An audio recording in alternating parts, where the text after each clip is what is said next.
طریقے کو اختیار نہیں کریں گے، اس کے مطابق زندگی نہیں گزاریں گے تو ہمارا نقصان۔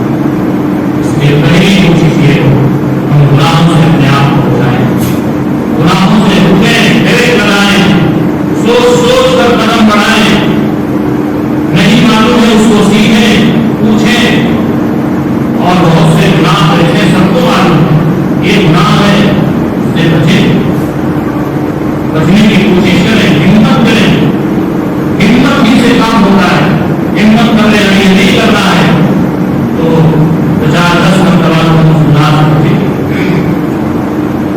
اور بچنے کے باوجود گناہوں سے ہماری زندگی جو بھری ہوئی ہے اس گناہ سے ہم استغفار کریں، اللہ سے توبہ کریں۔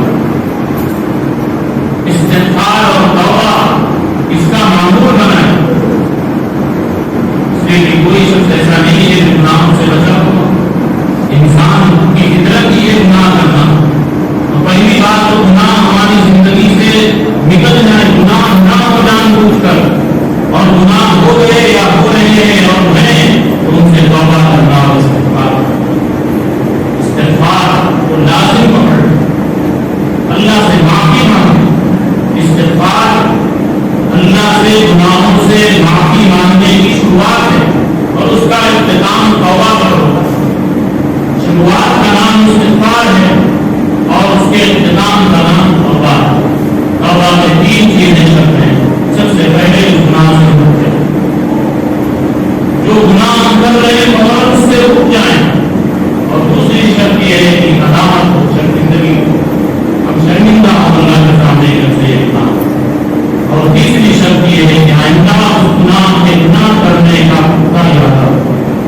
ان 3 شرطوں کے ساتھ، ندامت کے ساتھ، شرمندگی کے ساتھ ہم استغفار بھی کریں اور اللہ سے توبہ بھی کریں۔ اس کے فوائد ہمیں دنیا میں بھی ملیں گے۔ دنیا میں اللہ کی طرف سے نافرمانیوں پر جو عذاب آتا ہے، بندوں کی بغاوت پر اللہ کی طرف سے جو عذاب آتا ہے، اس عذاب سے معمول ہونے کی 2 پروانے دیے گئے۔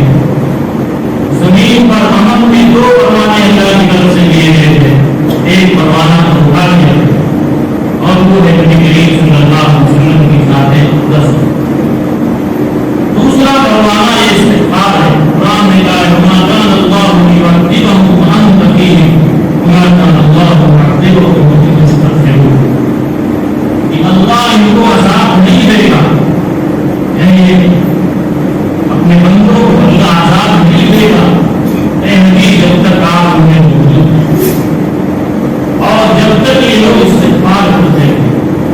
تو آپ تو دنیا سے اٹھا لیے کہ آپ جب تک دنیا میں موجود تھے امت مسلمہ پر عذاب الہی اور عذاب عمومی نہیں آ سکتا تھا، جیسے پچھلی امتوں پر عذاب ہے۔ اب آپ دنیا سے اٹھا لیے گئے تو دوسرا ہم استغفار کرواتے ہیں۔ آپ اندازہ لگائیں یہ استغفار کتنا اہم عمل ہے کہ جب تک یہ استغفار ہم کرتے رہیں گے اللہ کا عذاب نہیں آئے گا۔ اللہ کا عذاب مختلف شکلوں میں آتا ہے۔ عذاب یہی نہیں ہے کہ آگ برسائی جائے، سیلاب آ جائے یا بھسا دیا جائے، جلا دیا جائے۔ عذاب کی مختلف شکلیں ہوتی ہیں۔ آج پوری دنیا میں جو قومی، ملی اور دینی مسائل کھڑے ہوئے ہیں اور ان مسائل میں ہم جھوج رہے ہیں، ان سے بچنے کا ایک طریقہ یہ بھی ہے، اس کے بہت سے اسباب ہیں، ان اسباب کو بھی اختیار کرنا ضروری ہے۔ جو بھی قومی اور ملی اسباب ہیں ان اسباب کو اختیار کرنا ضروری ہے۔ ان اسباب کو اختیار کرنے کے ساتھ ساتھ ہمیں اپنے رب سے تعلق قائم کر کے اپنے گناہوں سے استغفار کرنا ہے۔ یہ دنیا دار الاسباب ہے، یہاں جو بھی کام ہوتا ہے عام طور سے اسباب سے گھرا ہوا ہے۔ اسباب کو چھوڑنا بھی نہیں ہے، اسباب کو پہلے اختیار کرنا ہے، لیکن اس کے ساتھ ساتھ ہمیں کثرت سے اللہ کے سامنے استغفار کرنا ہے۔ یہ استغفار وہ عمل ہے کہ ہم ندامت کے ساتھ، شرمندگی کے ساتھ جب استغفار کرنا شروع کریں گے تو ہمارے حالات درست ہوں گے، ہمارے قومی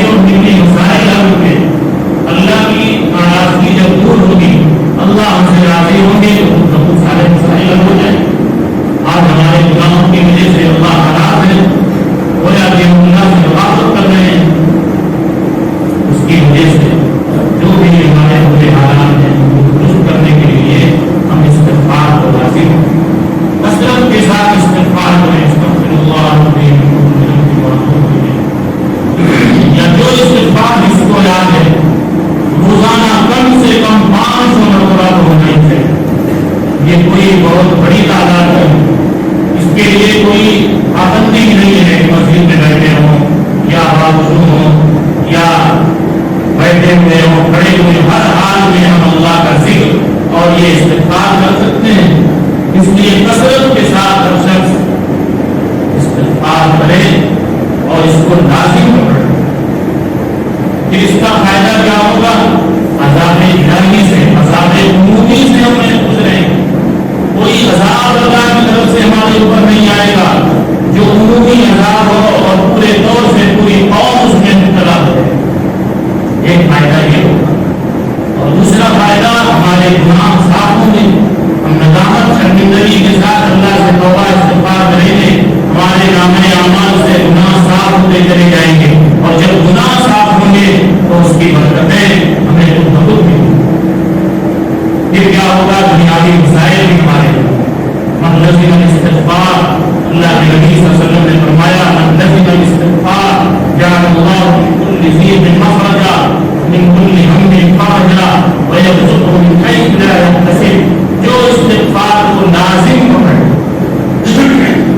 پکڑے لازم پکڑنے کا مطلب یعنی ہر وقت چمٹا رہے اسی سے. یہ نہیں تو 400 مرتبہ کر لیا. لازم پکڑنے کا مطلب یہ ہے کہ جو اپنے اوپر اس کو ضروری قرار دے ہر وقت اسی سے چمٹا رہے. یہ لازم پکڑنا. اللہ اسے دین پروانے دیں گے. ہر تنگی سے نکلنے کا راستہ اسے بتائیں گے. جعل اللہ من كل ضيق مخرجا ومن كل هم فرجا. ہر غم سے اسے نجات اور کشادگی عطا کرے. ہماری ہر تنگی دور ہوگی, ہر پریشانی دور ہوگی, ہر غم غلط ہوگا, ہر غم سے ہمیں خلاصی ملے گی. اور تیسرا فرمانا جو آج سب کا مسئلہ ہے وَيَرْزُقْهُ مِنْ حَيْثُ لَا يَحْتَسِبُ.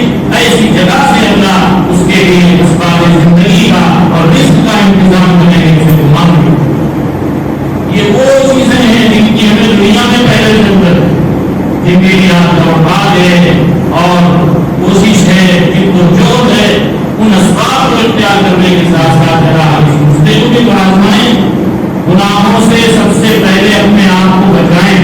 آج کی تقریر کا خلاصہ, ہم اپنے کو, اپنے گھر والوں کو, پورے خاندان کو ہر شخص طے کریں. گناہوں سے بچنے کی تاکید کریں. گناہوں کو سمجھیں کہ گناہ ہے, اس گناہ کو چھوڑیں. اور گناہ ہی نہیں, مغربی تہذیب اور طریقوں کو بھی چھوڑ دیں چاہے وہ گناہ نہ ہو. اپنے نبی کی سنت کو, اپنے نبی کے طریقے کو زندہ رکھیں.